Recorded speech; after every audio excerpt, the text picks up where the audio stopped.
Finále není nikde jednoduché, lebo to je finále. Aj keď hoci koho máš vo finále, proste je to tlak, lebo je to finále.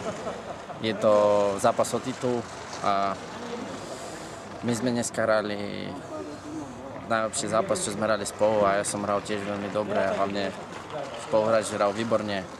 Ale nebolo to jednoduché, akože psychicky, len sa nám podarilo dokázať, sme ukázali najlepšiu hru, čo sme mohli ukázať. Ako sa ti podarilo namotivovať do tohto zápasu, lebo dnes si vlastne prehral celkom dobrý zápas s Patrikom Fabianom v semifinále? Tak viete, to bol single, teraz je double, takže to je posledný zápas, takže aj keby som prehral dneska napríklad, ja neviem, aj nejaký iný zápas, stále je to posledný zápas a v finále o titul zase zápas, tak som sa musel skoncentrovať a sústrediť na dobrú hru a dneska sa podarilo. Zajímavé je, že vo finále síce vyhrali ukrajinskí tenisti, ale obidva hovoríte super slovensky. Prezrať, ako dlho žiješ na Slovensku a kde trénuješ? Trénujem v Bratislave v Petržalke v klube Slavia Agrofert. V Bratislave žijem 4 roky, 4,5. To je tvojim trénerom a prečo si vlastne prišiel na Slovensku? Ja som prišiel, lebo ja som z Ukrajiny a v mojom meste je strašne málo tenistov. A aj tak som sa musel presťahovať buď niekde na Ukrajinu, akože do iného mesta, alebo niekde, tak som išiel do Bratislavy. Lebo odporúčili, že je dobrá akadémia v Bratislave, akadémia Jana Krošoka, tak som sa presťahoval do Bratislavy a začal som tam trénovať.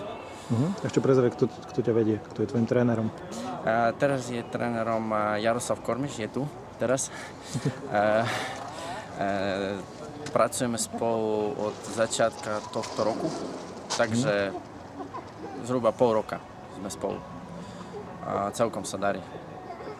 Čo sa týka nejakých singlových takých ambícií, čo máte v tejto sezóne pred sebou a čo by si chcel dokázať? Tak viete, ja si nedávam žiadne také ciele, že čo chcem dosiahnuť, akého rebríčka chcem dosiahnuť na konci roka. Ja sa snažím hrať od zápasu k zápasu a proste ten každý zápas hrať lepšie a lepšie a proste aby tých chýb bolo menej a menej s každým zápasom. A to je všetko.